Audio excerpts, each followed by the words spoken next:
Bem-vindos a mais um podcast do Tela Negócios e Missões, onde a gente se encontra para falar de empreendedorismo, mas cosmovisão bíblica acerca de mordomia e os negócios e as coisas do reino. E o Tela tem um braço chamado Tela Educação, onde a gente promove conteúdo de qualidade, cursos e esse podcast para te inspirar a pensar fora da caixa e ter uma visão alinhada à Bíblia acerca de como fazer negócios.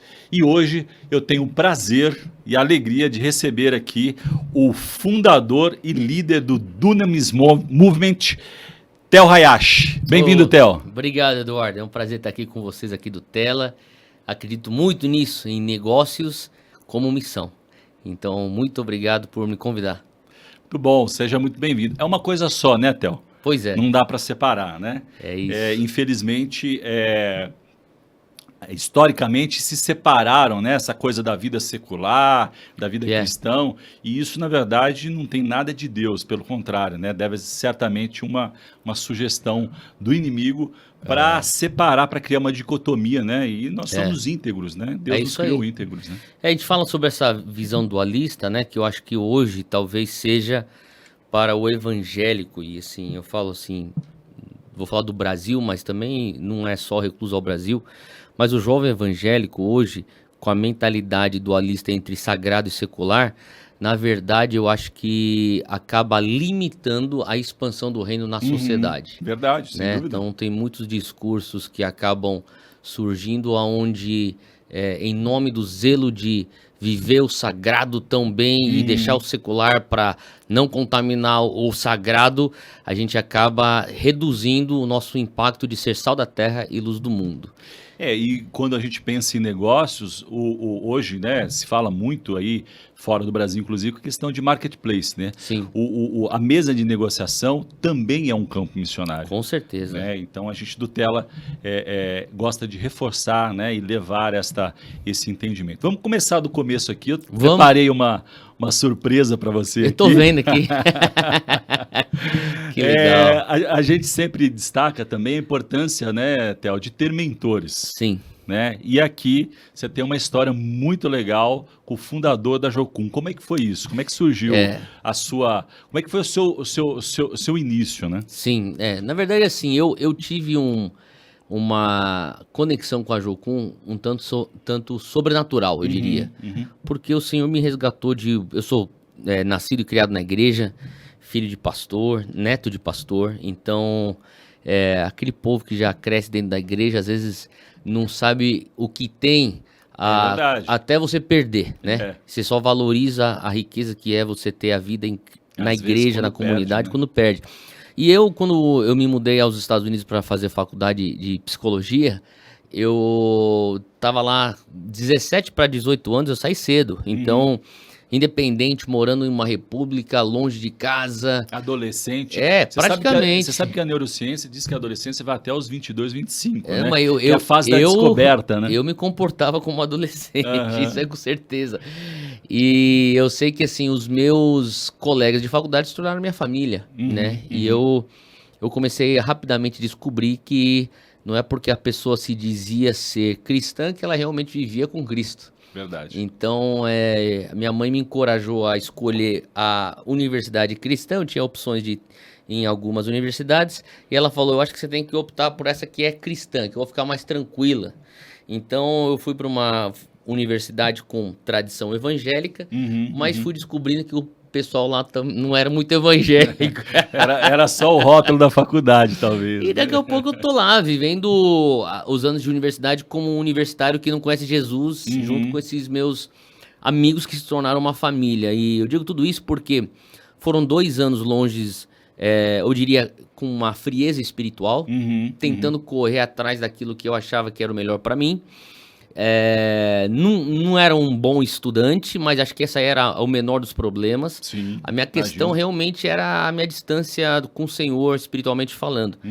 E no meio de uma festa eu tive um encontro sobrenatural com o Espírito Santo, que me trouxe sobriedade em questão de segundos. E logo na sequência, após um arrependimento, eu falo que eu tive meu momento de altar, de filho pródigo voltando à casa do pai.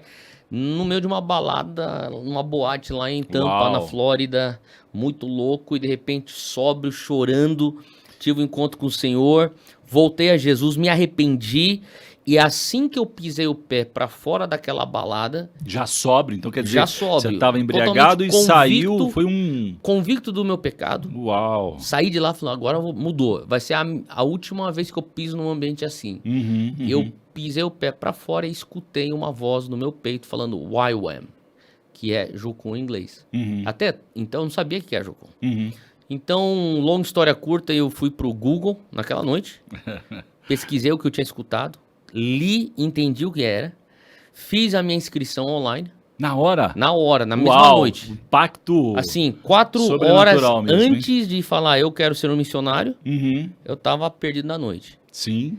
E 4 horas depois eu tô me posicionando, falando, eu tô aqui pra ir cumprir a grande comissão. Que incrível. Hein? E depois de 4 meses desse dia, Uhum, eu tava pousando lá no Havaí, uhum. que é onde tem a Universidade das Nações, que seria talvez a maior base da Jocum, né? É Kona, né? No Kona, Havaí, isso? Kona no Aham. Havaí, que é onde o Lorne morava, né? E eu acabei sendo, eu não escolhi isso, eles me deram a incumbência de lavar as janelas dele como um serviço voluntário. Uhum. E nesse processo todo, eu acabei conhecendo ele, tinha 20 anos de idade, 20 para 21, e vi que na hora aquele homem era diferente, a fé dele, a maneira como ele empoderava a nova geração, Uhum. a maneira como ele empoderava pessoas que não eram os missionários típicos com o qual eu cresci enxergando. Uhum. Porque eu sempre enxerguei o homem branco americano vindo do mundo ocidental, ensinando para nós latino-americanos ou asiáticos, no meu caso. É como fomos evangelizados, Exato. né? E de repente ele olhava para mim e falava assim, não, você é a nova onda missionária. Eu falava, eu? Ele falava assim, não, você vai nos liderar.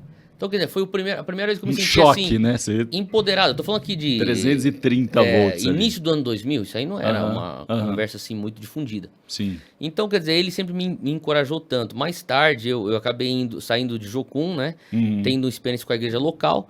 E mais 10 anos depois, eu acabei voltando como professor convidado lá. Do Jocum. Da Jocum, da Universidade da Jocum, que é a Universidade das Nações. Uhum. E nessas minhas idas para lá, eu acabava passando bastante tempo com ele. Uhum. E ele sempre depositou muito na minha vida. A gente manteve esse relacionamento até recentemente, eu diria mês passado, quando ele faleceu, Uhum. aos 88 anos. Então eu carrego esse meu relacionamento com ele com muito carinho no meu coração. Foi um homem que me impactou muito, muito.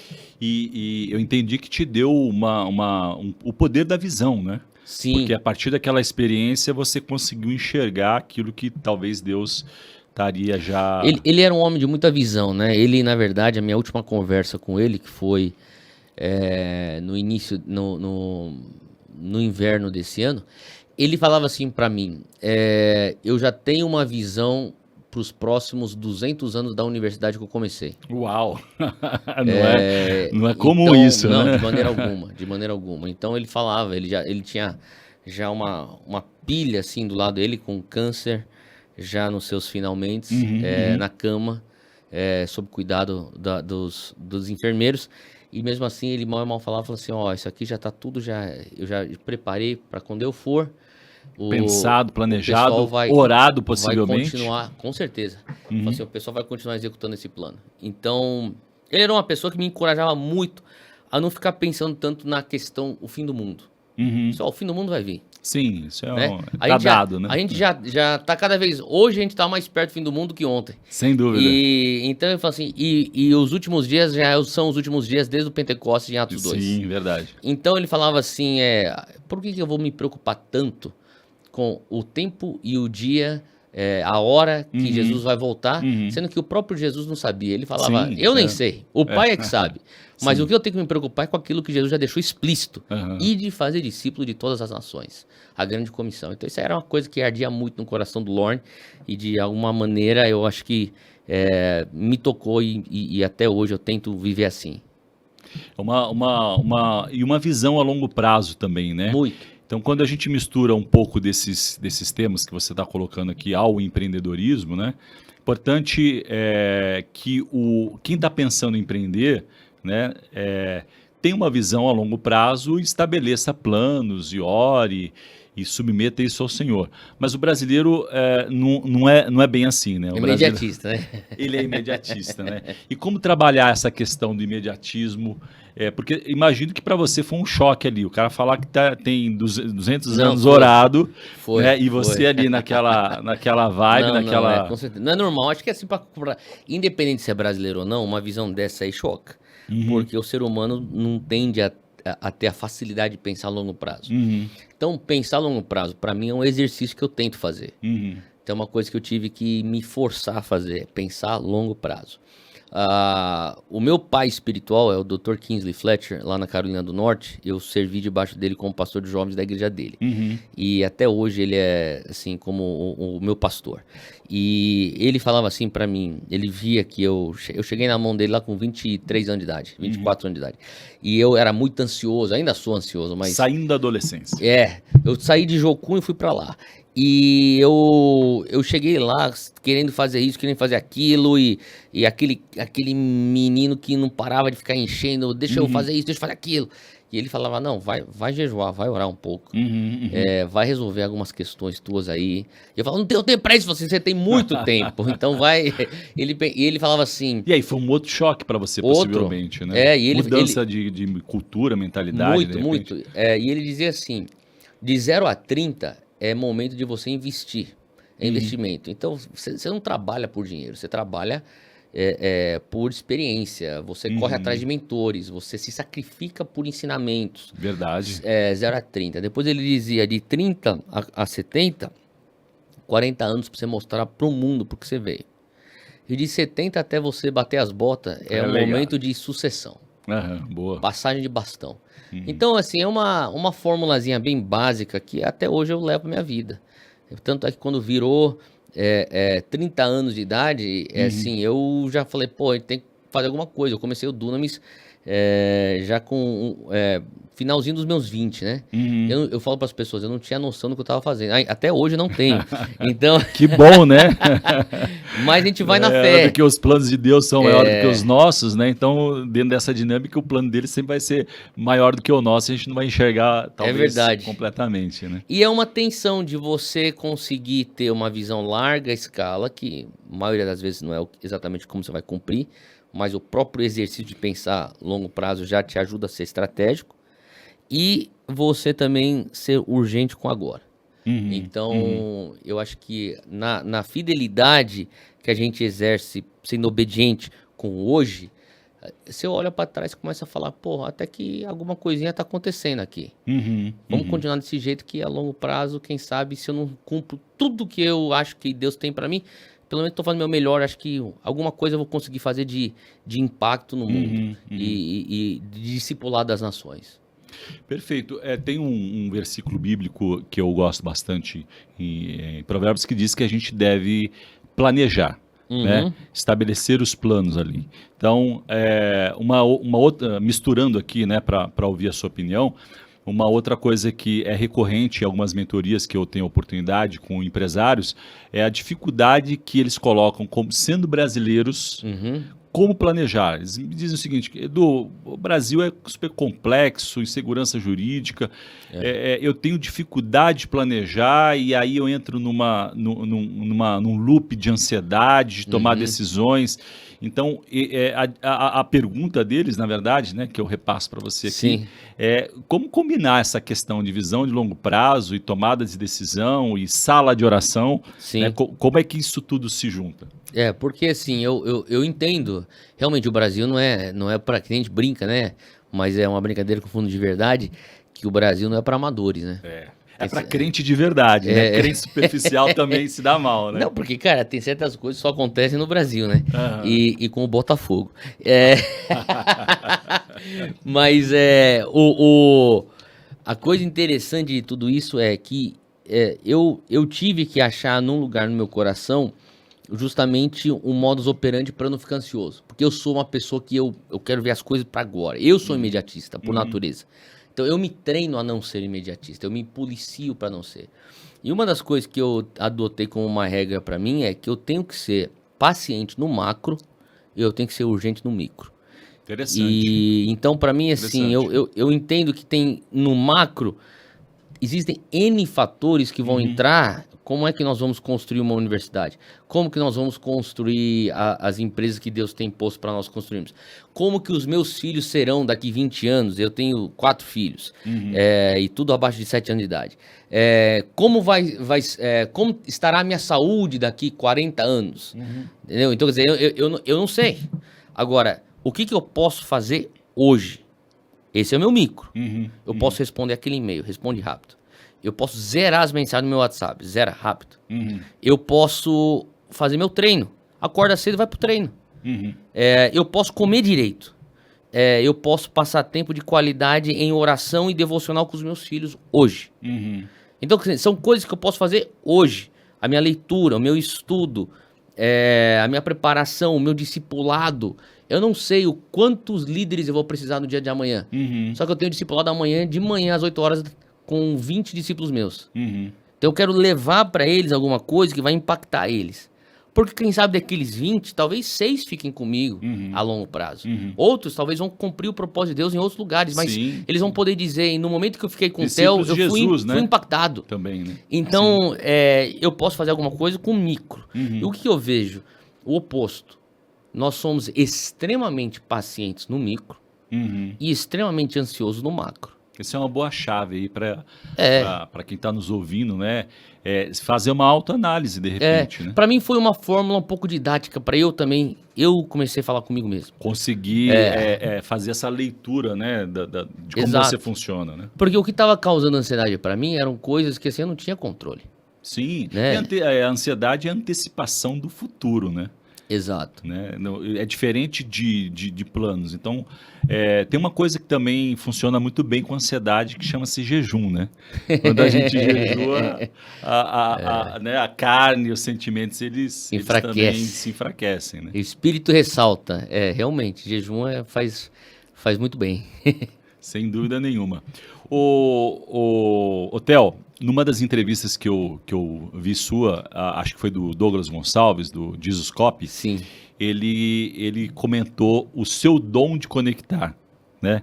Isso combina bastante com uma palavra do mundo dos negócios chamada networking, né? Sim. Então, o empreendedor, ele precisa entender que network faz parte do processo. Sim. Mas você também fala uma coisa muito especial, né? A diferença entre relação transacional e não transacional. Comenta um pouquinho sobre isso, porque eu acho que esse assunto é muito rico, muito importante, né? E não tem a ver com ser, de repente, eu não sou muito expansivo, eu não sei falar muito bem.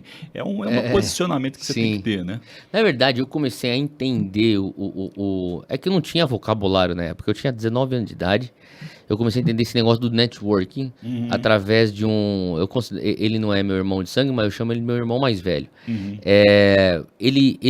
Eu contei um pouquinho aqui que eu fui para fazer faculdade, sair de casa, sair do país muito cedo, né? Então minha mãe, a pastora da minha mãe, ela já faleceu, mas quando ela era viva, ela tinha a igreja dela lá em Pensilvânia. E o pastor de jovens dela, o nome dele, o apelido dele era Bubba.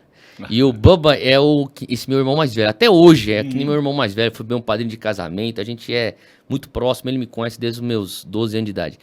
E o Bubba tinha empresa de promoção de show. E ele fazia de diversos shows. Desde Michael W. Smith. Fazia shows de country. Ou seja, cristão e não cristão. Cristão, música positiva. Okay. Música positiva, né? Então, Kirk Franklin, esses caras e tal. Legal. Então, eu cheguei e a minha faculdade, eu morava na República. Era 1 hora de distância de onde ele morava. E daí eu falei pro Bubba, tô aqui, eu tô precisando de um troco, cara, preciso de um dinheiro. Você tem aí algum bico aí pra mim? Porque eu tô querendo... E ele falou assim, vem, cola aqui, trabalho aqui pra mim. Então ele começou a ver que tinha uma demanda naquela época por showzinhos de punk rock. Eu falo showzinhos porque os shows que os eventos que ele estava acostumado a fazer, eu tô falando de 60, 70 mil pessoas. Uau, estádio, coisa grande. Ele alugava um campo aberto, botar tipo Woodstock, assim, sabe? Woodstock, isso. Palco gigante, Aham. até hoje, os maiores festivais do Nordeste dos Estados Unidos é dele. E ele chegou e falou assim pra mim, só que tem uma demanda por bandas alternativas, meio que lado B, punk rock, emo, aquela coisa assim, falou assim, e tem muitos que têm uma conexão com o evangelho. Era incrível.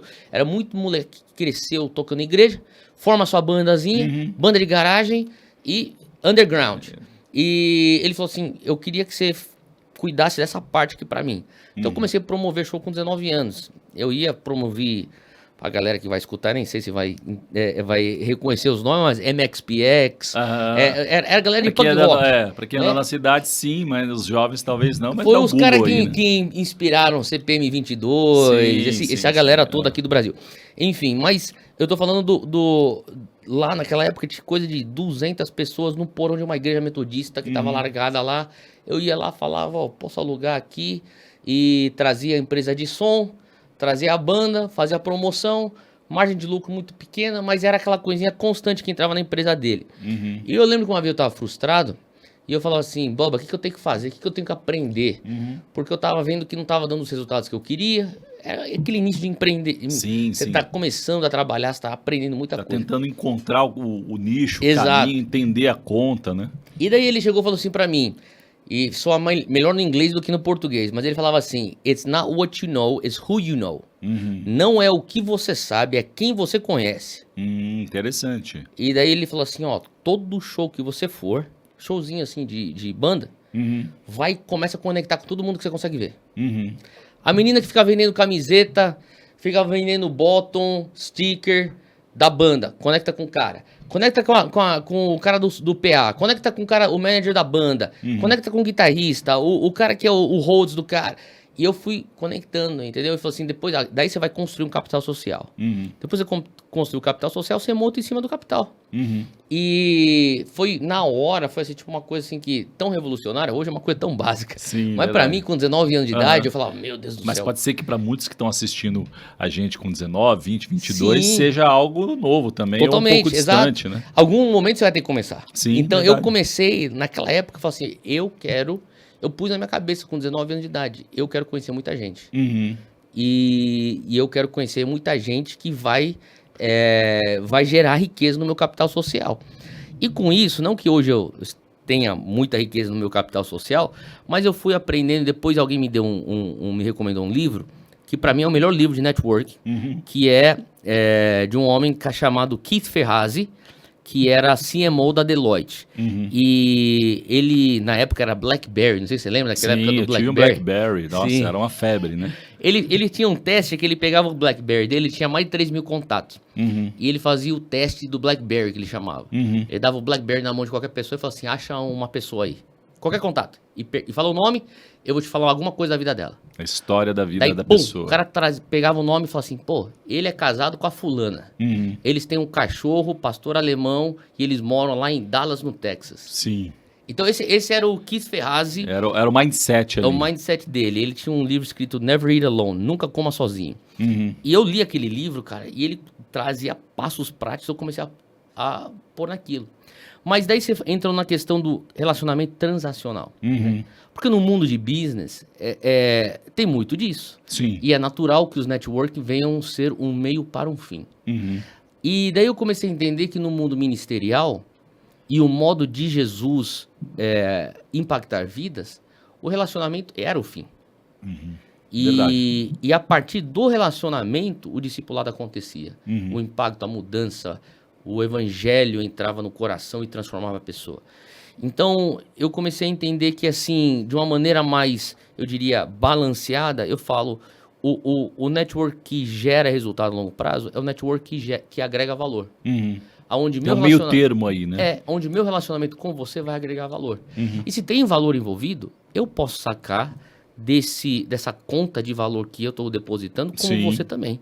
Então, eu conhecendo o Eduardo conhecendo o Theo, a gente começa uma conta de capital social. Sim, verdade. E no meu relacionamento eu vou agregar valor, eu vou depositar aqui, eu vou depositar. E você também vai depositar. Em algum momento da nossa vida, eu posso falar, Eduardo, a gente tá com $4.000 aqui nessa nossa continha aqui, eu tô com uma oportunidade aqui, eu posso sacar, e acho que você pode me ajudar, vou sacar $2.000 aqui, o que você acha? Interessante. E daí você fala, eu posso, eu vou junto contigo. Então, da mesma maneira, você sabe que se você pedisse, eu também estaria disposto a deixar Construíram você sacar. juntos, né? Exato. Então eu vejo assim desse como conceito. uma conta onde você agrega valor. Então, hoje, eu acho que o network do Reino de Deus, ele seja no mercado de trabalho, seja na esfera da igreja, seja na esfera da educação, ou na esfera da família, como é que a gente consegue construir relacionamentos aonde o beneficiado é o Reino de Deus? Muito boa essa frase, ela é poderosa. Eu tive a oportunidade de fazer um treinamento, Lead Like Jesus, não sei se você conhece o ministério, né? Tem um membro do Tela que tem a concessão para o Brasil, né? Que legal. Lidere como Jesus, e durante ali 3 dias a gente ficou numa imersão, entendendo o modelo, né? Muito se fala em modelagem, né? Modelar o fulano, o ciclano, mas ali entendendo o modelo de liderança. Sim. Né? E cruzando isso naturalmente com negócios, com ministério, né? Porque o Lead Like Jesus, ele foi fundado por um empresário americano, Sim. né? Que aplicou isso. Era interessante que ele vendia esses conceitos para o mundo não cristão, e para o mundo cristão ele aplicava como Lead Like Jesus o mesmo conteúdo. Só mudou nomenclatura. Isso mudava a nomenclatura. Mas uma coisa preciosa que eu aprendi lá, que combina com isso que você está dizendo, é de que Jesus se importava com as pessoas. É verdade. As pessoas importam. Exato. Os negócios, eles são uma consequência, talvez, como você disse, a conta corrente, né? Comum, mas e lá também se falou muito na escutativa. A importância de você sentar na frente de alguém e se interessar pela história dela. De verdade. De verdade. Porque a gente sabe quando o cara tá lá não tá interessado. É verdade. Você sabe, Theo, que eu tenho aproveitando aqui, contar um testemunho. Você é um entrevistado, mas eu vou contar um testemunho aqui para ilustrar isso, né? E eu sempre entendi como empresário que a empresa era um campo missionário. É óbvio que você tem que ter sabedoria, né? Para não a todo momento transformar a empresa num púlpito. eu acho que o púlpito talvez sim, mas não numa igreja. Sim. Na instituição igreja. Sim. Né? Mas eu tive a oportunidade, na mesa de reunião, de orar, né? O vice-presidente de uma multinacional, ele entrou para uma reunião de negócio importante, que eu trabalhei 6 meses, né, network, cheguei até a pessoa, consegui a reunião, sentei na mesa e olhei para o olho dele e falei assim, tá tudo bem? E aí ele olha para mim de volta e fala assim, você quer saber mesmo? Uau! Bom, longa história curta, perdi o negócio, mas ele aceitou Jesus. Uau, melhor coisa. Encontrei ele depois e toda a eficiência, né, que ele empregava no mundo dos negócios, ele começou a empregar no reino de Deus e discipular muitas pessoas, líder de rede, célula. Foi demais. Mas para voltar aqui ao nosso tema de liderança, né, de pessoas, as pessoas são importantes, né? E no network, fazer pelo dinheiro, pela venda, pela troca de cartão, é muito pequeno, né? Quando a gente pode ser um instrumento de Deus na vida da pessoa e nos negócios da pessoa. Eu acho que às vezes as pessoas elas estragam algo. Eu vejo assim que nem quando você está assando um bolo, é muita ansiedade para tirar o bolo do forno, sabe? Aquele cheiro, aquela expectativa. O cara fica, meu Deus, aquele bolo vai. Cara, dá o tempo ao tempo, né? Então eu falo, às vezes jogar o jogo comprido, né? Play the long game, a gente fala, né, no inglês. Joga o jogo comprido, cara. Isso aqui não é uma corrida de 100 metros, sabe? Isso ajuda a controlar a ansiedade também. Exato. Isso aqui é uma maratona. Tem certas coisas assim que você tá falando aqui sobre você investiu, né? Meses para você ter essa reunião. Eu fico pensando também aqui no meu tio. Meu tio foi engenheiro. petroquímico. Então trabalhou muito com Petrobras e tudo mais. Com as grandes aí. E ele falava assim, sabe, eu lembro quando eu conheci já outras pessoas, tinha um colega dele que estava na nossa igreja, e ele falava assim, cara, você não tem noção quem é teu tio, cara. E ele falava assim, vem lá visitar. Às vezes eu ia visitar a firma lá, e o pessoal falava, esse aqui, é o sobrinho do João Hayashi. Daí os caras, que esse é o sobrinho do João Hayashi e tal. E a coisa que eu mais escutava... E você não sabia quem era seu tio. Eu não tinha, porque meu tio era tão humilde, até hoje, é tão humilde. Mas as pessoas falavam assim com tanto respeito dele, mas não é só pela excelência profissional, porque ele realmente foi um profissional assim, fora da curva, mas era pelo caráter. Legal, muito bom. Entendeu? Isso. E mais tarde, eu lembro que esse irmão faleceu da nossa igreja. Então todo o pessoal da mesma firma foi pro enterro. E ver o meu tio pregando o evangelho para eles. Uau, que incrível. Com peso no velório. Peso do testemunho. Do testemunho, né? De décadas de caráter ilibado, de não participar das falcatruas, de se abster das fofocas, né? Então, do profissionalismo, do resultado entregue. Então, assim, você joga o jogo cumprido. Então, eu falo para as pessoas, né? A gente quer fazer a diferença, a gente tem que fazer a diferença.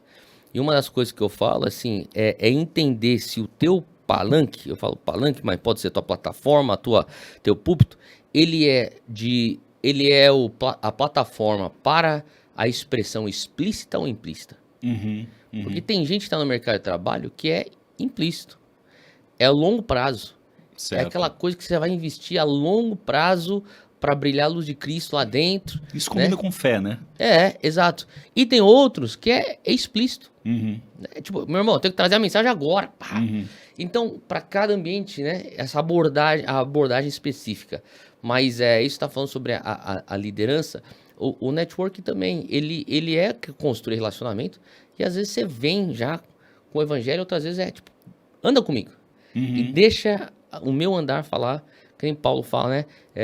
Sejam imitadores de mim, enquanto eu sou imitador de Cristo. Então, você tem que ter muito cacife para falar uma coisa dessa, né?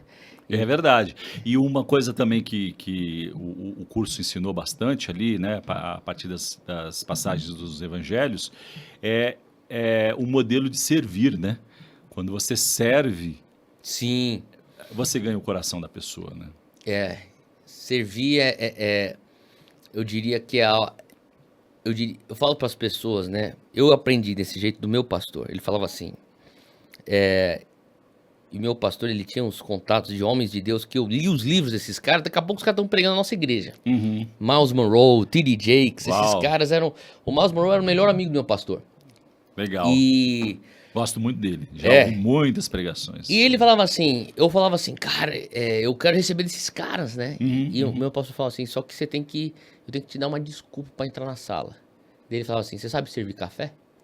Olha que interessante. Eu falei... Eu sei, eu não tinha a mínima noção.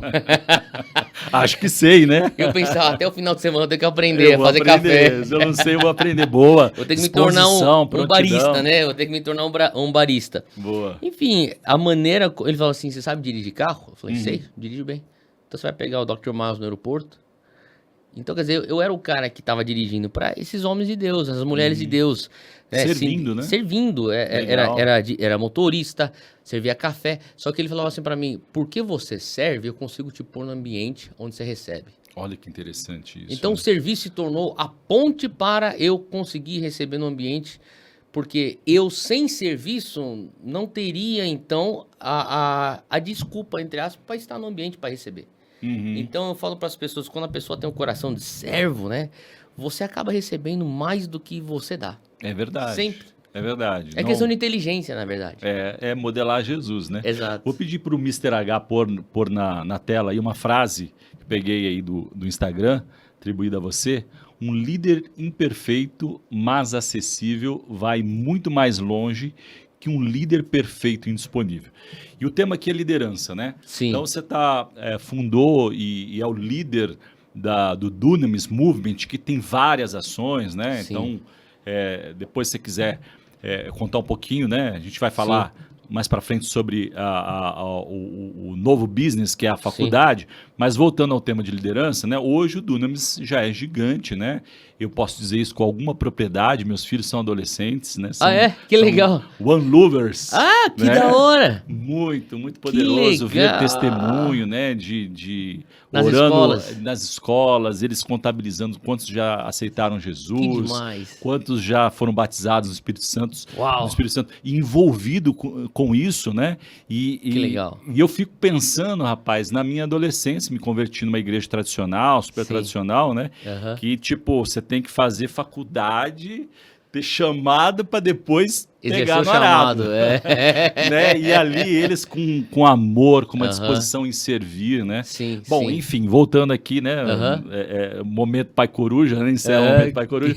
Mas para dizer, né, o quanto o Dunamis tem impactado a nossa nação, né? Quanto combina com aquela visão lá do Lauren lá Sim. atrás e Sim. do seu pai espiritual, né? O Aham. quanto o Dunamis tem sido proeminente, efetivo aqui e sobretudo, acho que um destaque, eu faço um destaque muito importante, tem conseguido, a despeito de você ser o pastor da Zion, o Sim. Dunamis, o Brasil percebe como movimento cristão que não está conectado necessariamente a uma denominação. Exato. Isso é muito poderoso, né? A gente vê vários movimentos aí que eles surgem, desaparecem porque eles estão conectados a uma igreja e aquela história de que, porque é da igreja do fulano... Eu não vou me envolver. Não vou me envolver. Exato. Mas vamos voltar aqui à história de liderança, né? Como construir liderança, né, do tamanho que a Dunamis é hoje? Como é que você vê esse Sim. desafio? Porque eu quero amarrar aqui com o mundo de business, né? Porque Sim. o empresário, muitas vezes, quando já está atingindo um certo nível, ele é pressionado, às vezes por investidores, né, ou pelo próprio mercado, a ir para um caminho da alta performance. Certo. E aí, às vezes, as pessoas são menos importantes nesse processo, né? Porque os dados, os números são importantes. Falam As metas mais são alto. importantes, né? Imagino Sim. que você tenha metas aí importantes no Dunamis. A gente também tem conta para pagar, né? Tem conta, tem que misturar tem que ter uma cosmovisão bíblica dos Sim. negócios. Mas conta aí, como é que é montar time, uma liderança eficiente para fazer o negócio crescer? Eu acho que assim, tem certas coisas, né, que nem eu usei o exemplo do bolo assando no forno, não tem como você acelerar aquilo. Eu vejo igreja, assim, eu sei que você falou sobre o Dunamis sendo um movimento para-eclesiástico, e para quem não conhece esse termo, basicamente é um ministério que serve o corpo de Cristo independente da denominação. A gente começou o Dunamis assim e a gente permanece assim. Só que uma das coisas que eu vejo a gente não deixa de ser igreja. Igreja com I maiúsculo, o corpo de Cristo. Perfeito. E eu vejo que a igreja, você pode, às vezes, cair nos certos extremos. Um extremo que eu vi no Brasil, crescendo, era uma igreja fábrica. Né, Como que é isso? Uma igreja fábrica? Uma igreja fábrica, onde eu via todo mundo saindo do mesmo jeito, sabe? Que nem uma fábrica. Entendi, uma linha de fabricação. Linha de produção. Uma linha de produção. E era, você faz isso, depois você vai para esse encontro, depois você faz isso aqui, depois você vai abrir uma célula, depois você vai... formatadinho ali, uma coisa matemática. E daí eu comecei a perceber que, assim, os criativos, os empreendedores, os revolucionários, os idealistas, eles não conseguem ficar lá. Daí a gente começava a perder esse tipo de gente e você fica com... E essa gente que movimenta o mundo de alguma forma, né? Que são os disruptores. Sim, verdade. Né? Então, quem ficava numa igreja fábrica? É o cara que ficava, assim, não querendo rotular, mas é o cara que talvez seria um servidor público, sabe? Um low tá profile. Bom, assim. tá tranquilo, cara. Vou lá, quarta-feira tem a célula, sábado tem o culto de jovens, domingo eu pego o culto da família, tô fiel aqui no meu dízimo, minha oferta, tô fazendo minha obrigação. Tô cumprindo aqui o protocolo. Eu sou fiel. Boa. Então... E usa até isso como uma prerrogativa de... Exato. Então daí que eu comecei a ver né? que os caras que realmente tinham uma mente que pensava um pouquinho fora da caixa, a gente tava perdendo esses caras. Agora, daí você tem um outro extremo. Então você tem, de um extremo você tem a igreja fábrica, do outro extremo você tem a igreja fantasia. E a igreja fantasia é tipo, assim, sem estrutura. É uma igreja mística, idealista. Quase. Idealista, né? Assim, onde eu sou cuidado sempre que eu quiser ser cuidado, eu faço só aquilo entendi. que eu quero, não que... Entendi. Entendeu? E faz a inversão do senhor e servo ali, né? Exatamente. A igreja está ali para E me eu servir. comecei a ver que o movimento dos desigrejados que saíam da igreja fábrica, ele ia para o outro extremo de uma igreja fantasia. Então, quando a gente começou a fazer trabalho com Dunamis, eu comecei a ver que muitos dos que estavam lá nas universidades, e a gente começou no Mackenzie, né? Com o Dunamis Pockets, e depois acabou indo lá, segunda universidade foi a PUC, no mesmo bairro lá do Mackenzie, e depois a gente acabou vendo USP e algumas outras lá, até começar a expandir para fora de São Paulo. O que eu comecei a ver? Tinha muito evangélico dentro das universidades, mas eles eram desigrejados. E quando você conversava com esses desigrejados, os evangélicos universitários, eles estavam querendo uma igreja fantasia e tentando viver uma igreja fantasia. E eu creio que o equilíbrio entre uma igreja fábrica e igreja fantasia é uma igreja família. Legal. E uma igreja Sim, família... que foi o que Deus que instituiu, sempre né? foi o que Projeto Deus original, sempre né? quis, o propósito original, né? Perfeito. É um lugar onde, que nem eu tenho uma família grande, né? Pelo menos eu penso que é. São eu, Júnior, minha esposa e nossos 4 filhos. E eu tô com o meu mais velho de 7 anos, já tá começando a entrar numa idade que a gente tá dando algumas responsabilidades. Sim. Então, importante. sim, tem momentos que todo mundo tá no sofá, assistindo o jogo de São Paulo e sofrendo junto, menos minha esposa, né? Que é flamenguista. Ou assistindo um filme, que eles Achei amam. que você ia falar que ela era Fluminense, que você fez uma piada inicialmente. Ah, do Botafogo? Botafogo. É que minha sogra é botafoguense. Tá bom. Mas, ou a gente tá assistindo um filme e tá todo mundo curtindo, come pipoca, Aham. mas também tem os momentos que eu falo, ó, Zeca, você tem que levar o lixo pra fora. Vai lá e faz tua cama. Então, assim, você tem um momento de aconchego, comunidade, mais responsabilidade e prestação de contas. Né? Então, não é só uma cobrança por performance como numa fábrica, também não é só uma Pipoca faço o que eu e- quiser no mundo fantasia, é nesse lugar. E daí eu comecei, você pergunta, como é que as pessoas, como é que cresceu nessa escala? Eu comecei a perceber que mais do que o que fazer, os jovens cristãos estavam querendo pertencer. Verdade. Que é o DNA que Deus colocou no ser humano, né? E não encontrava uma tribo. Então eu falei assim, deixa eu construir uma cultura, deixa eu construir uma tribo onde as pessoas podem viver essa igreja família. Não para substituir a igreja local, Sim. porque isso nunca foi o nosso objetivo e não é o nosso intento. Porém, é assim, vamos viver o reino aqui, nessa cultura, vai ter a prestação de contas. A gente precisa dar resultado. Você vai precisar ter performance, mas também você vai ter um ombro para chorar. Você vai ter afago. Você vai ter o partir do pão. Você tem uma cadeira aqui na mesa. E você vai Legal. ter olho no olho e confronto. E conforto. Então eu Que comecei Jesus fazia isso, né? É isso. Então eu comecei a ver que era isso que as pessoas estavam famintas. E nesse processo de viver família, você não consegue. Quer dizer, eu consigo sustentar uma coisa na empresa. Eu consigo sustentar uma imagem no púlpito. Eu consigo sustentar uma imagem publicamente. Mas eu não consigo ficar Na sustentando família, isso não, dentro de casa. Não. Então Definitivamente não. eu comecei a perceber que assim, o que impressiona as pessoas são minhas virtudes. Mas o que conecta pessoas para dentro da nossa tribo são as minhas fraquezas. Vulnerabilidade. Vulnerabilidade. Então, assim, ó, deixa eu te falar. Interessante. Você já tá começando a colar aqui? Senta aqui, cara, e deixa eu te contar. Você vai escutar groselha de mim. Então é melhor você escutar de mim. Eu tive um passado, eu tenho minhas falhas, eu quero fazer isso, nem sempre eu consigo. São as palavras de Paulo, quando ele fala, ó, muitas vezes o meu espírito quer fazer algo, mas minha carne não quer. E esse é o contraponto exatamente da religião, né? Que é o que a igreja fábrica promove, né? Sim. É um padrão. É só performance, Só performance. Mas uma coisa que eu testemunho, né?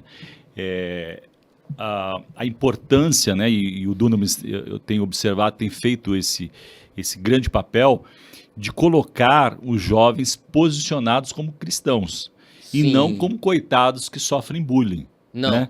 Isso tem sido, Com acho que um certeza. grande Você valor. acertou Né? na mosca. Isso é a coisa que a gente mais fala. A gente fala, ou a gente discipula o mundo, ou o mundo vai discipular a gente. E maior aquele que está em nós do que o que aquele está no mundo. São essas convicções que a isso. gente precisa. E querendo ou levar, não, né? você tem até uma... As pessoas que começam a entrar em contato com o Dunamis falam assim, pô, mas vocês são intensos, né? Porque para fazer o que a gente crê que Deus nos chamou a fazer, você tem que ter ralar. você tem que ter uma mentalidade um pouco bélica. É guerra, meu irmão. Sim. Né? Então, tipo, a melhor defesa é o ataque. Boa. Então, a gente entra na universidade, cara, eu não vou... Tô aqui na universidade tentando fazer um estudo bíblico aqui e tentar evitar perseguição. Pelo contrário, eu vou levar o calor para você. Boa. Vamos Então, sentir isso, quando você começa a ver isso, a gente joga de uma... você começa a ver eu chamo os crentes enrustidos na faculdade, os caras começam a falar, cara, esse tipo de cristianismo vale a pena. Porque foi justamente o que aconteceu comigo. O que é que me fez desviar na faculdade? Quando eu comecei a ver o bando de crente que vivia a meia boca. Vida dupla. Se eu tivesse visto Atos sendo vivido dentro do meu campus universitário, eu não teria me desviado. O Atos fala que é aquele povo que bagunçava, né? No bom sentido. Virava ali. O mundo de ponta cabeça, não é isso que a palavra diz? É verdade. É bem isso. Muito bom, muito bom.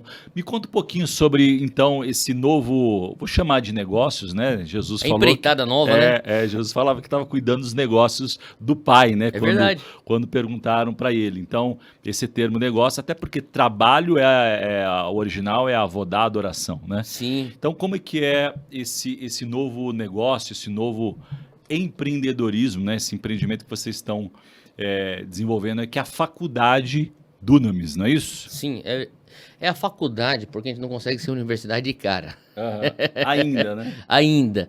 Pela lei brasileira, né, do MEC, você precisa começar como faculdade, eventualmente centro universitário e finalmente a universidade.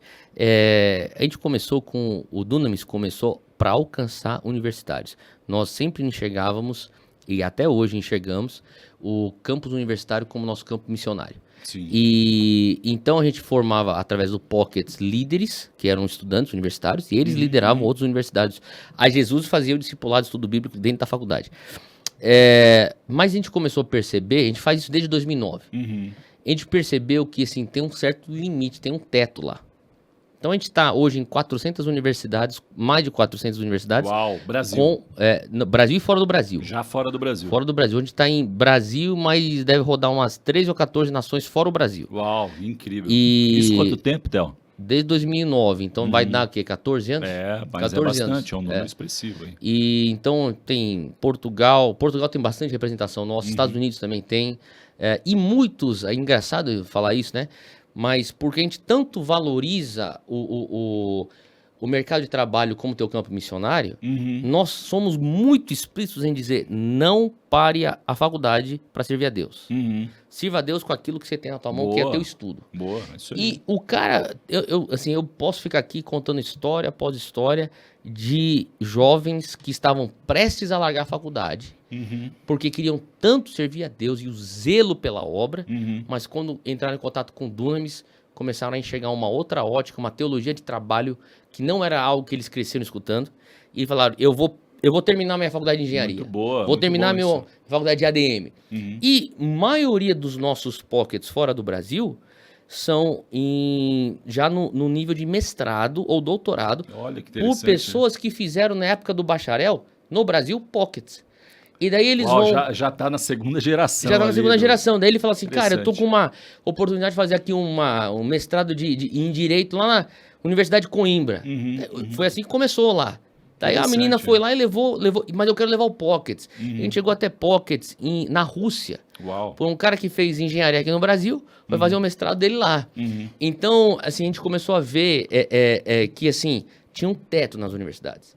E o senhor começou a falar conosco sobre uma universidade do Dunamis que seria totalmente cristocêntrica, com um padrão de excelência e totalmente empoderada pelo Espírito Santo, porque nós somos avivados. Sim. E não para só teólogos ou esfera da igreja. Ou seja, não é uma faculdade de teologia, é isso? Não é. Tanto é que a gente olha aí. começou já com pedagogia, nosso curso mais forte.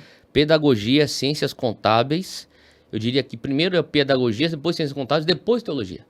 Temos ADM, temos marketing também.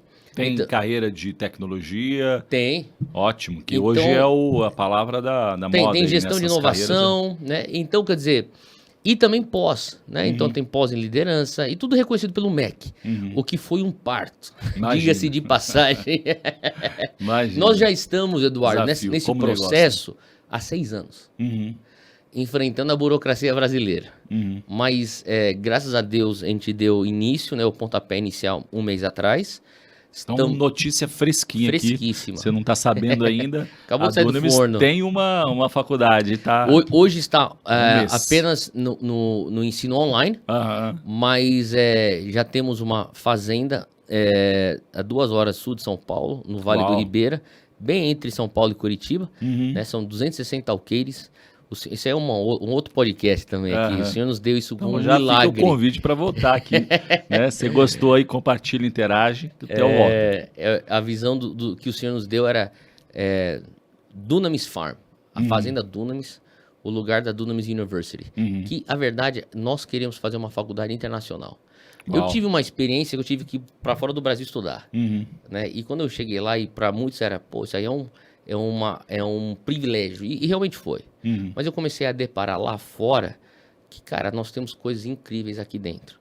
Sem dúvida. E a gente precisa, como brasileiro, também assumir um certo protagonismo. Porque eu falo para as pessoas, não existe lugar no mundo que, em termos de embalo espiritual que está acontecendo no Brasil, no mundo livre. Você vai poder argumentar, mas no Irã, no Afeganistão, na China, na Índia, são igrejas perseguidas. E realmente o crescimento e o embalo espiritual nesses lugares perseguidos é incrível. Sim. Eu escuto relatos dos meus amigos missionários nesses lugares. Mas quando você fala mundo livre, onde você pode praticar a tua fé publicamente, você não tem nenhum lugar no mundo que está experimentando o que o Brasil está em termos de embalo espiritual. Sim, sem dúvida. E como é que um Brasil do tamanho que é o Brasil, com os milhões, os mais de 70 milhões de evangélicos, nós não temos uma universidade onde as nações podem olhar e falar, vamos lá para aprender com os brasileiros e receber a unção que os brasileiros estão carregando. Isso é parte da visão lá do Lauren, lá atrás. Né? É muito Lawrence aí. Muito bom, muito bom. Que incrível, Theo. E aí, por óbvio, né, a faculdade não é só para cristão, é aberta, exatamente. Faz vestibular. Agora, é tudo com cosmovisão bíblica. Fazendo a diferença, Fazendo a diferença. Então, assim, o cara entrou, vai escutar o evangelho, a Bíblia, entrelaçada, às vezes explícita, às vezes implícita. Vamos trazer o conteúdo com excelência, que é o que nós zelamos para fazer, mas e a gente quer realmente qualidade acadêmica. Então a gente está entrando para brigar lá em cima. Boa, porque muito se ouve, né, nos últimos tempos, sem entrar na questão política, mas falando de ideologia, né? Sim. De que as universidades têm uma ideologia, etc e tal. Sim. E aí, como cristão, eu tenho 2 opções, né? Entrar no coro e murmurar, e isso de fato não é de Deus, né? Ou se posicionar e se contrapor, né? Exato. Eu às vezes ouvi alguns empresários, cara faz uma saída de uma empresa e tal, fala, pô, cara, agora tô cheio da grana, vou morar em outro país. Pô, agora é hora de você ter tempo, né, como cristão, influência, porque dinheiro, né, e o posicionamento gera influência. É hora de você devolver para a sociedade brasileira, é hora de você fazer a diferença ali no... Eu digo mais, Eduardo, não é só os empresários que estão, sei lá, fazendo uma saída de uma empresa. Eu tô olhando assim os jovens. Eu vi uma pesquisa recente onde 70% dos jovens brasileiros, se tiverem oportunidade, vão embora do Brasil. Entendeu? Então, isso aí é uma questão que, assim, você está falando de uma geração sem esperança. É verdade. É um Brasil sem esperança. Então, isso acontece até dentro do cristianismo, porque tem uma outra pesquisa do Instituto Barna que diz que de cada 10 jovens, 7 desviam antes do final da faculdade. Né? Eu acho que é mais do que isso. E, quer dizer, é um número absurdo. Então a pergunta fica, aonde que nossos filhos vão estudar? Boa. Alguém tem que fazer alguma coisa. Eu fiz o caminho inverso, na verdade. Eu estava nos Estados Unidos há 11 anos, no processo de cidadania, para assumir uma igreja do meu pai na fé, que ele falou, você que toma a igreja. E o Senhor começou a falar comigo, você está indo atrás do sonho americano e não do sonho do reino. Não que quem esteja lá... eu estou falando da minha situação. Você pode ter chamado para outras nações, da minha situação. Falando, né? Até porque, dentro da visão lá, né, que o Brasil, lá de trás, o Brasil seria o país número um de missionários. Né? E eu cresci, né, me converti ali também na adolescência, com 16 para 17 anos, mas eu ouvi muitos anos essa profecia. Né? E a minha oração era, Senhor, eu vou ver isso, né? Uau. Mas vamos voltar aqui ao ponto aí do Dunamis, da faculdade. Então, a faculdade hoje, assim, ela é... A gente vê, assim, uma mudança de patamar em termos de responsabilidade. Né? A gente fala assim, isso aqui é outro jogo, cara. Sim, imagino. Isso aqui não é fazer uma conferência maneira, um curso online, né? Não é sustentar um canal de YouTube. É outra coisa, cara. Outro nível de fé também, É outro nível, tá nos esticando. Boa. Bastante. Mas a gente sabe que aquele que começou a boa obra vai ser fiel para completar. A gente tá numa palavra de Deus. Assim, humanamente falando, não faz sentido fazer o que a gente está fazendo. Porque o investimento, o risco, o trabalho, eu digo para as pessoas, tem uma fórmula no ministério para você fazer o ministério sossegado. A gente optou não fazer essa fórmula. Alvoroçando a cidade lá, como diz Atos. Exato. Né? Então você consegue fazer um negócio, você vai ficar abençoado, bonito. Dirigindo... Mas aqui não, você decidiu o caminho do confronto. A gente quer construir um legado. Construção de um legado. A gente quer construir um legado. E não dá para construir legado passivamente. Né? Não, e também eu tenho certeza que a visão que Deus nos deu não vai ser cumprida numa geração. Visão a longo prazo. Então eu tive que fazer paz com isso no meu coração. Falar, Theo, você não vai estar aqui para ver o resultado que você está plantando. Você quer realmente plantar isso? É um conflito. E eu cheguei num lugar que eu falei, quero. Então, pra cima, cara. Acho que eu te cortei quando você estava dizendo que seu pai lá na fé, lá nos Estados Unidos, né? Sim. Quando surgiu a ideia da faculdade. Qual que foi o momento ali, o momento zero, onde surgiu a ideia da faculdade? Não, a faculdade, eu comecei a ver por que Deus me deu as oportunidades que o Senhor tinha me dado. E uma das coisas que eu comecei a ver é que a transformação a longo prazo, assim, eu creio no avivamento, que tem que sair das quatro paredes da igreja. Chamados para fora, né? Então, eu não acho que um avivamento chega no seu ápice com reuniões ultrapentecostais e lotadas. Que a maioria das pessoas pensa, avivamento é isso, manifestação do Espírito Santo e um amontoado de gente sendo salvo. E glória a Deus por isso, eu quero isso também. Mas eu acho que tem que ser um avivamento que começa com o despertamento dos santos. Essa aqui é a minha formulazinha de avivamento. Né? Boa. É o resumo.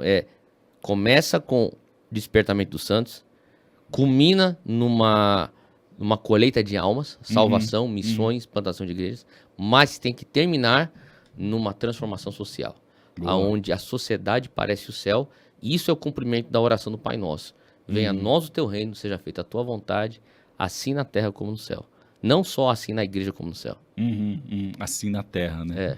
Poderoso, poderoso. Puxa, aprendi bastante com você. Estamos chegando ao final. Uma pena, né? Mas a gente tem um tempo. Theo, eu queria que você, pensando em jovens empreendedores, né? Você é um cara que tem aí um poder de influência para os jovens, né? Por conta do Dunamis, etc. e tal. E a gente aqui no Tela diz o seguinte... Você pode trocar a CTPS, a carteira de trabalho, por um CNPJ. Né? O que te limita a isso? Né? Porque quando você está muito limitado à sua visão, Deus não pode agir, né? E a fé não se exercita. Então, quais são os conselhos que você poderia deixar para o jovem que está pensando em empreender? Sim. Bom, você falou aqui, né, Eduardo, para o jovem. Então, eu vou falar para o jovem. Eu diria para o jovem, o teu maior asset, teu ativo principal é tempo. Não subestime o que você pode fazer a longo prazo. Eu acho que a gente tem a tendência de superestimar o que a gente pode fazer num ano e a gente tem a tendência de subestimar o que a gente pode fazer numa década. Então, o jovem fica titubeando, porque se eu der o pulo, que nem você disse, né, para empreender, para o CNPJ, talvez eu não consiga ver o resultado em um ano. Provavelmente não vai. Aí desiste antes de começar. Agora, se tiver uma meta de década, talvez teu restaurante saia do papel, ele deslanche. Talvez a tua startup venha deslanchar. Você vai conseguir fazer uma venda. Talvez você consiga fazer um IPO lá na frente.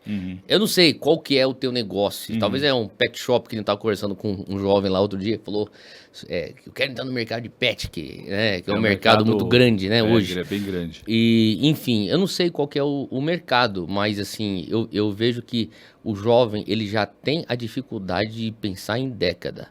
Então ele acaba subestimando o que ele pode fazer a longo prazo e superestimando o que ele pode fazer a curto prazo. Então meu conselho o teu maior asset é tempo.